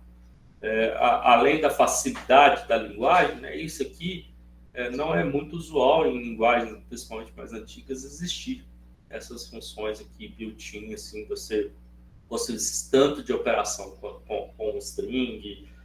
No Java, por exemplo, você não consegue fazer isso de jeito nenhum, você tem que fazer suas próprias funções, fazer manualmente, criar essas funções, ou buscar alguma biblioteca de terceiro para poder fazer isso. Só que eu já meio que né, expliquei a concatenação, passei um por um aqui, né, fui detalhando, e aqui a gente tem alguns detalhamentos melhores, né, alguns exemplos. Né, por exemplo, concatenar string 1 com string 2, aquela questão que eu já falei. Então, aqui, por exemplo, está concatenando 3 strings, né? Saudação, que é um objeto tipo string, que recebeu bem-vindo, mais outro string, que é uma vírgula com um espaço, mais a string nome, que é o servidor público. Então, aqui que vai para mim? Bem-vindo, vírgula, espaço, servidor público. A questão do ha, que a gente já viu lá. Atenção, aqui, essa mensagem vai ser impressa 3 vezes, né? Atenção, atenção, atenção. Vou passar mais rápido aqui, gente, para a gente ir direto para os exercícios, que é quando vocês vão conseguir, né, testar e realmente, enfim, surgir as dúvidas, essas coisas vão aparecer mais quando vocês estiverem com a mão na massa. A questão da indexação aqui, que eu falei que a gente pode tratar o string como uma lista, né? Então a gente está colocando o índice 3 aqui para o cargo, que é um string diretor. Então a gente vai imprimir a letra E, né? Como eu falei, o índice sempre começa em 0, né? Isso é muito importante vocês lembrarem. Então aqui é 0, 1, 2, 3, então vai imprimir a letra E. Vamos estar aqui no exemplo. Fatiamento, a gente fatiar um string, né? Aqui aonde começa e aqui aonde termina. Lembrando que o começo a gente inclui e o término a gente não inclui. Então aqui a gente vai ter que o 0, 1. Então vamos começar pelo 1. Aí aliás, o 1, 2, o 3 e o 4. Só que o 4 a gente não inclui, ele termina nele. Então a gente vai colocar o iris só, que é o que tem aqui. A função len, né? Que a gente já viu lá, que é o tamanho. Então qual que é o tamanho do cargo? O cargo é um string com uma palavra que tem 7 caracteres. Então o resultado é 7. A gente pode usar o find, né, para achar uma substring dentro do string. Então, quero saber se tem o D aqui maiúsculo aqui. E ele vai me dar qual a posição que o D está aqui. Então, esse find também é interessante. A gente pode usar o find de procurar. Então, ele vai procurar o D. Enfim, aqui está com um errinho aqui, né? Tá vendo que tem uma aspas duplas aqui, uma aspas strings aqui. Mas considere que está em aspas duplas. 2, ou simples, né? Como disse ali, o pai está sendo as duas. O replace, que é para trocar, né? Então você vai pegar uma substring e trocar por outra dentro de um string grande. Então, assim, comprar tinta de impressora. Então, em vez de tinta, eu vou colocar toner. Então, eu vou colocar um replace tinta por toner. E aí, no final, depois que eu fizer essa reatribuição, que a nova mensagem vai receber a mensagem .replace tinta por toner, e vou imprimir essa nova mensagem, vai vir comprar toner de impressora. O split, que eu falei que ela divide por algum caractere. E aqui está legal, está usando ponto de vírgula, até deu o exemplo lá de um arquivo CSV, de uma linha do arquivo CSV, se a gente estivesse fazendo a operação, supor que a gente está com o arquivo CSV e precisa processar ele no Python. A gente abre ele, a gente vai ver como faz isso mais lá para frente, e pega a primeira linha. E aí a gente pode transformar essa primeira linha numa lista, para a gente processar essa lista, né? Fazer operações com ela, que às vezes são interessantes, são interessantes para resolver o problema que a gente está interessado em resolver, né? Então aqui a gente coloca no split, coloca o caractere que a gente quer que seja usado, aqui o ponto e vírgula, e a gente vai gerar uma lista com esses itens aqui, então, como foi aqui o exemplo.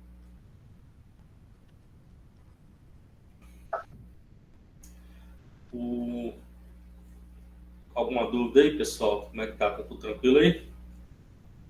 Estou passando mais rápido, porque eu já tinha dado uma passada mais lenta lá atrás, para a gente chegar nos exercícios para vocês praticarem isso. A gente dividir as turmas e vocês praticarem realmente. E aí sim, eu acho que vocês vão começar a entender melhor. O starts with, que retorna um objeto do tipo booleano. Então, você pergunta, essa variável aqui, que é um string, ela começa com D? Começa com D? Opa, é verdade, começa com D. Opa, cliquei 2 vezes aqui. O resultado é verdade. Essa variável aqui termina com R? Opa, é verdade.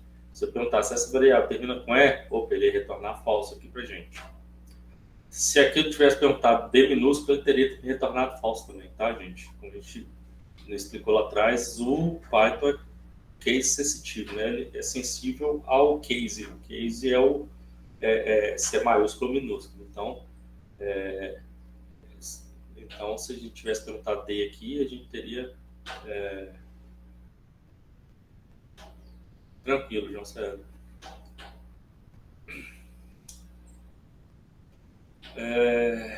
E o pertence, o int, né? A gente vai perguntar se o R está dentro do aparelho. A gente viu que essa operação aqui, ela não funciona para objetos ou estruturas de dados diferentes. Se eu quiser perguntar se o R pergunta aparelho, o aparelho tem que ser string e o R tem que ser string. Eu não posso perguntar aqui se o 5 está aqui dentro.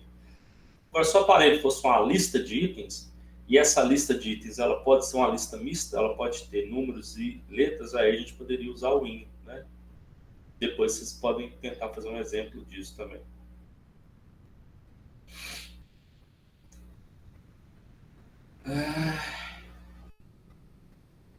Então vamos lá para os exemplos. Exemplo de manipulação de string, converter nome e sobrenome de um servidor. Então a gente vai concatenar essas informações. Então a gente tem aqui uma nova instrução, que é o input, né? É uma instrução nova no Python para a gente ler dados fornecidos. Então assim, eu quero que o meu script leia um dado que o meu usuário vai fornecer para mim. Qual que é a função que a gente vai usar? A gente vai usar input. Vou mostrar um exemplo para vocês, vai ficar mais claro.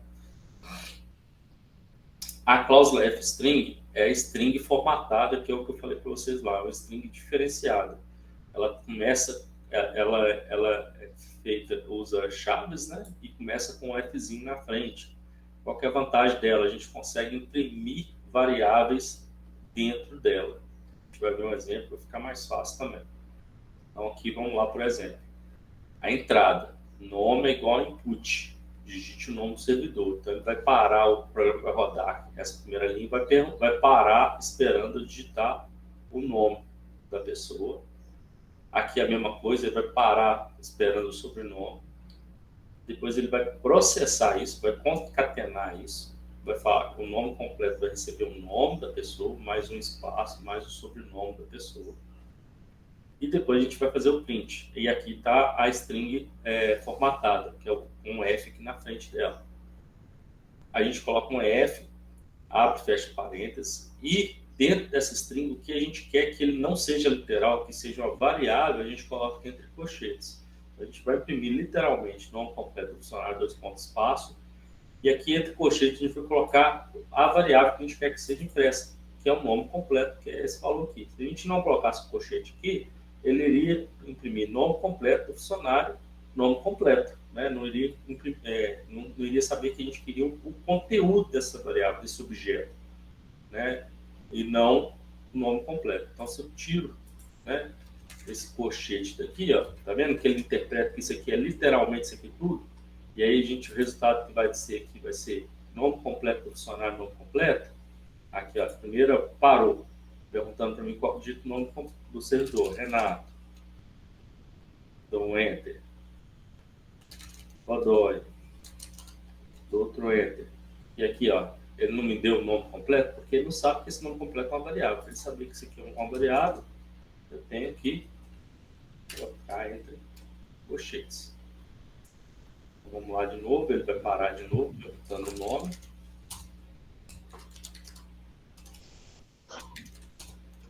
E agora ele fez o que a gente queria. Nome completo do funcionário, Renato Godoy. Primeiro exemplo aí de concatenação. Já falei para vocês do type também, para saber o tipo daquela variável, né? Então, qual que é o nome, se eu perguntar aqui qual que é o type do nome completo.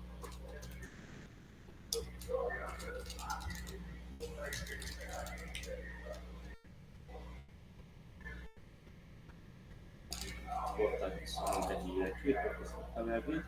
É um string. A gente já viria isso aqui também no value aqui, né? Tá vendo aqui que é um str. Vou deixar essa água mais fácil para a gente ver.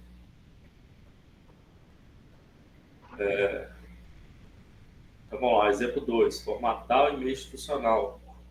A partir do primeiro nome e do último nome do servidor, né? Então a gente vai aqui converter os nomes para maiúsculas, para garantir a padronização, depois vou juntar, né? Vou concatenar o nome, o último nome, e vou adicionar um @instituição.br. Né? Então vamos lá, o que ele está fazendo aqui? Primeiro ele está usando o input para a gente poder pegar o primeiro nome do servidor. Depois ele está usando outro input para pegar o último nome do servidor. Na realidade, ele vai transformar tudo em minúscula, né? Então ele vai perguntar primeiro nome.lauer.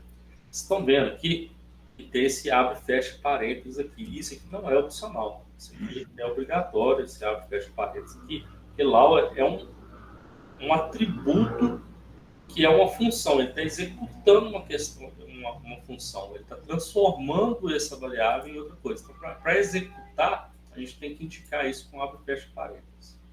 Tá? Último nome.lauer, converte para minúsculo também, e depois a gente concatena isso na instituição.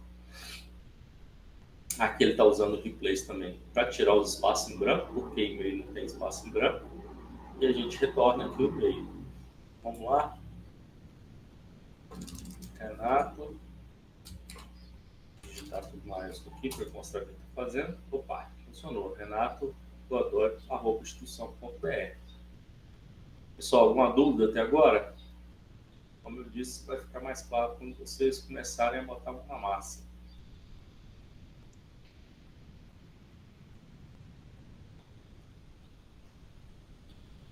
Listas. Listas é legal, porque é um estudo de dados que a gente usa muito, né? Quando a gente está organizando as coisas, é um estudo de dados, né? O string também é muito, mas a lista são estudos de dados que a gente usa bastante.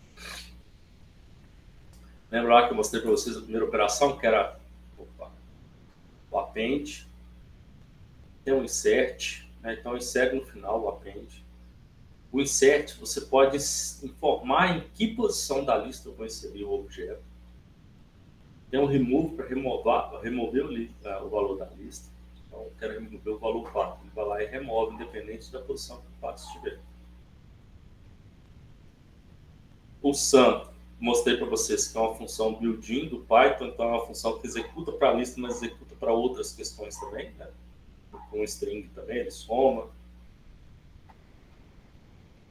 Enfim. Máximo, maior elemento da lista, menor elemento da lista. Aqui a questão da indexação da lista, a gente coloca aqui o objeto do tipo lista, objeto do tipo lista, e coloco o índice que eu quero. Então eu quero que retorne o terceiro item da lista, lembrando que começa com 0. O terceiro item dessa lista aqui é o próprio 0, né? Eu consigo fatiar uma lista também, do mesmo jeito que eu consigo fatiar uma string. Então, eu quero objeto 1 ao objeto 3, aqui a mesma propriedade, o primeiro inclui o terceiro e o 3 não inclui, ele não é incluído no fatiamento, então a gente vai retornar aqui só o objeto 1 e 2, né? De índice 1 e o objeto de índice 2, então é o número 2 e o 4 e o 0. O len da lista, então ele me dá o tamanho da lista, são 4 objetos, essa lista aqui. A gente consegue ter outro método bacana, que é o sort, que é para ordenar a lista. Então ele vai ordenar para a gente. Tem uma propriedade que a gente coloca aqui dentro, se não me engano, até vamos confirmar aqui, quer ver?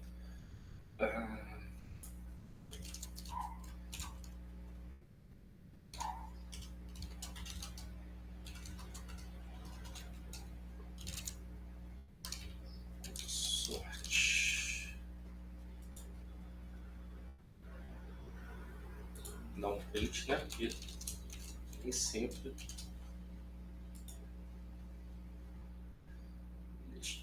Opa, vou colocar a lista, porque é o seguinte. Bom ter te dado esse erro. Ô Renato, eu vou ter que depois. É intuitivo, porque eu ainda não entendi que a sequência dos colchetes e dos parênteses aí tem alguma lógica? Então tem que ir pegando os comandos mesmo e decorando os comandos, né? Aqui colchete é para poder definir uma lista. Uma lista, você sabe qual é a estrutura de dados, que começa com colchete e termina com colchete. Uma tupla, que a gente falou lá no início, começa com parênteses e termina com parênteses. Um dicionário começa com a chave e termina com a chave. Essa estrutura é decorar mesmo, para entender como é que faz. Então, a gente está lidando aqui com uma lista. Tá? E aí deu um erro aqui que foi interessante. Vocês viram que eu coloquei aqui list, em vez de colocar lista, e o list ficou azulzinho. O list é uma palavra reservada do Python. Você não pode usar ela como variável. Por isso que não deu certo. Tá? Então, eu vou colocar lista e ela tem várias palavras reservadas, né? Todas aquelas palavras que estavam lá juntos da estrutura de dados, o str, o int, o list mesmo, né? Todas aquelas palavras são palavras reservadas e tem outras também. Né? Então, aqui, com lista, aqui deve funcionar. Lista.sort. Vamos fazer a operação, porque para o A receber a lista ordenada, depois a gente imprimir ela. Lista.sort.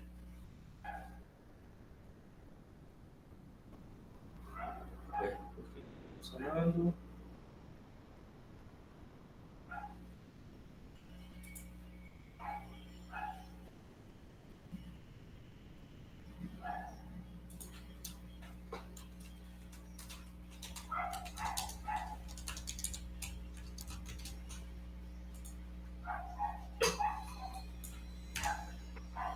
Então, vamos ter que passar de novo aqui. Vamos achar um de sorte, aqui, um exemplo de sorte, a gente vê. Mais para frente vai ter exemplos, a gente vai provavelmente conseguir detectar o que eu errei ali.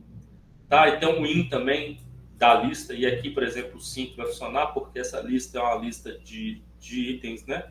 De itens numéricos. Então, você vai perguntar se o 5 está nela, ela vai dar não, vai dar negativo. E tem a soma também, você consegue somar listas também, né? Então você pode somar essa lista com a outra lista, vai dar uma lista, ele vai é como se tivesse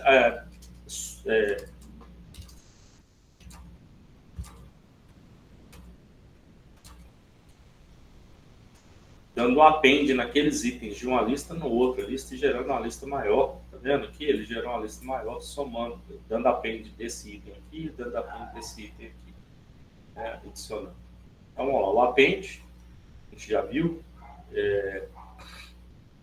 lista.append, ele retorna, que é muito comum que o erro que eu estava fazendo, que isso aqui retorna um valor nome quando não dá erro. Então, assim, quando você dá um print nisso aqui, ele não imprime nada, então você tem que imprimir o valor do lista. Essa função, ela retorna um valor, então quase todas as funções retornam um valor, ou quando não retorna nada, retorna nome. Então, ali, provavelmente, inclusive, eu estava comentando um erro desse. Então, a gente não imprime a operação, a gente imprime o resultado dela aqui, basicamente. Então, aqui o append vai somar. A gente tem aqui o remove, para remover, a indexação, que a gente falou, né? O 0 é o índice 1, né? O primeiro índice. A gente vai imprimir aqui a letra 1 e aqui o 3, como está aqui no resultado. O fatiamento, mais uma vez, o fatiamento ele é meio complicado, mas tentem guardar aqui. O primeiro número ele é inclusivo e o segundo ele não é inclusivo, então a gente vai pegar do primeiro número até 1 menos esse cara aqui. Então a gente vai pegar aqui o índice 1, que é o número 2, mais o índice 3, mais o índice 4 não entra. Então vai vir só o 2 e o 3. 0, 1, 2, 3. Aqui está o resultado até errado. 4 não entra, não. 3. Eu vi isso aqui depois. A soma das duas listas, como eu disse, ele acopla as duas listas e torna numa lista maior. Todos os itens dessa lista se tornam numa lista maior e fica uma lista maior. O len, que eu já falei também, que é o tamanho, né? Que esse tamanho é 4. E o sorte, vamos lá. Lista é igual a isso. Lista.sorte. Ah, tá. É o mesmo problema que eu já falei lá. Tem operações, e isso aí é meio pegadinha mesmo. Tem operações que você faz. Então, o que eu fiz lá? Lista é igual a 1, 2, 5 e 6. Lista.sorte. Quando eu faço com lista.sorte, ele retorna aqui um valor. Ele não retorna o valor da lista sorteada. Ele ordena a lista. Isso é importante a gente entender aqui também. Tem operações que retornam o valor com aquela lista alterada. Tem outras que... Vocês lembram que eu errei a mesma coisa no append também? Eu apanhei do mesmo jeito no sorte e no append. Porque tanto o append quanto o sorte, eles não retornam aquela lista com o valor a mais. Eles adicionam naquela lista o valor. Então aqui, se eu der um print agora na lista, ela vai estar 1, 2, 5, 6. Por que ele resolveu imprimir 1, 2, 3, 4, 5? Aí agora sim. Agora sim, isso. Então, vocês estão vendo aqui? Se eu pegar aqui o A, uma variável A, por exemplo, e pegar o resultado dessa operação e jogar para cá, a gente vai imprimir aqui nono. Por quê?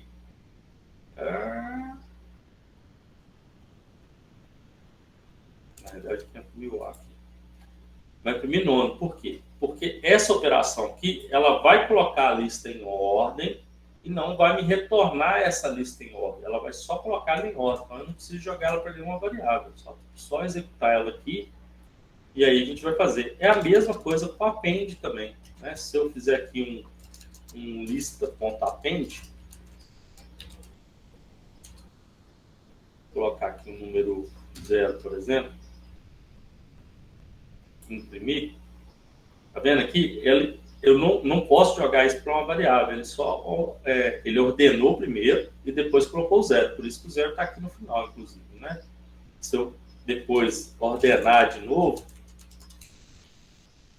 aí ele vai colocar o 0 no lugar certo, né? Mas é isso, pessoal. Bem confuso mesmo. Então, tem métodos desses que alteram o valor direto da variável desse objeto. Tem outros métodos que retornam aquele valor alterado, né, e não alterar o objeto principal. São fatores importantes para a gente entender. Vocês vão entender isso melhor. Né, eu apanhei aqui um pouquinho, porque nem sempre executo essas operações e demorou um pouco para cair a ficha. Mas é isso. Aqui eu estou executando essa operação e ele está alterando para mim o objeto lista. Então, eu não preciso jogar esse valor para uma nova variável. Né? O capitalize, por exemplo, retorna um valor, né, alterado. É diferente do append e do sort.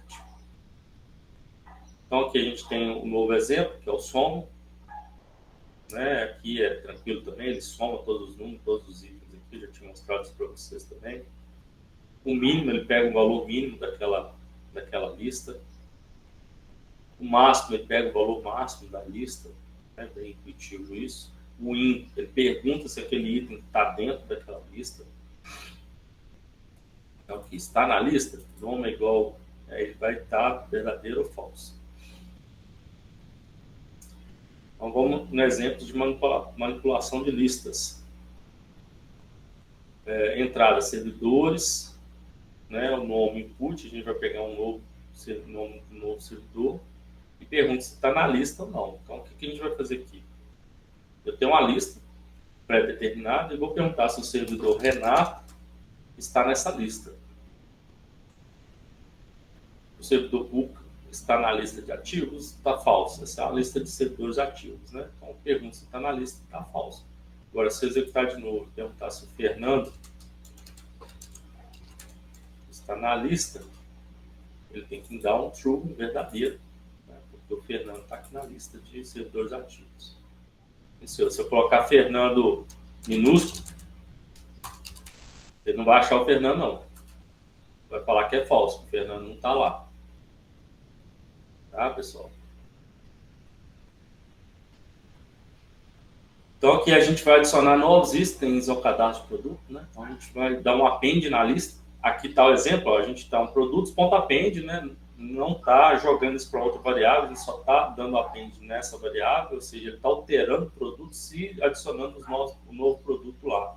Então, se eu vier aqui agora, né, eu quero, sei lá, já tem teclado, vamos colocar aqui celular. A cabeça já não está muito boa, né? A primeira coisa que eu vi na frente foi o que eu coloquei. A lista atualizada de produtos, agora a gente tem uma lista maior com o item que eu acabei de digitar sendo adicionado, como é essa operação aqui. Remover o e-mail de uma lista.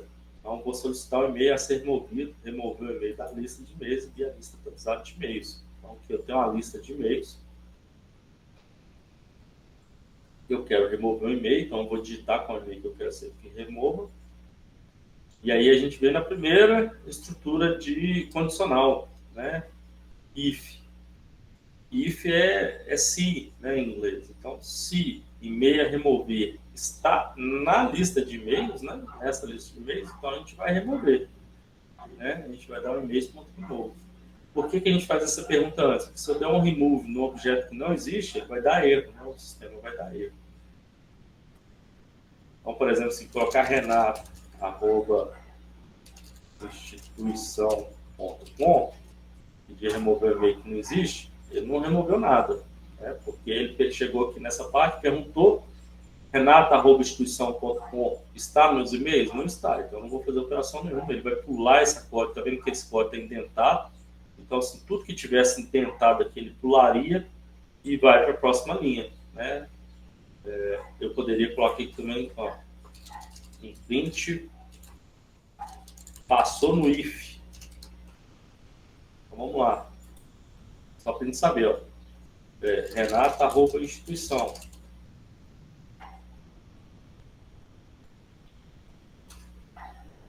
Ele não digitou para mim, não executou o print, porque o print está indentado e está nesse bloco de código que só vai ser executado se essa condição for verdadeira. Então, vamos executar de novo agora. Vou pegar aqui a Maria. Ctrl+C, Ctrl+V para não ter erro. Então, Enter. Opa, passou no if. A lista atualizada é sem a Maria agora. Tá vendo a questão da indentação, como é que ela é importante? Eu indentei o código aqui e aí eu falei com ele que tudo isso aqui é para ser executado se isso for verdadeiro, porque ele está indentado, ele está dentro do if. Ó, tudo que está para baixo aqui do if é para ser executado.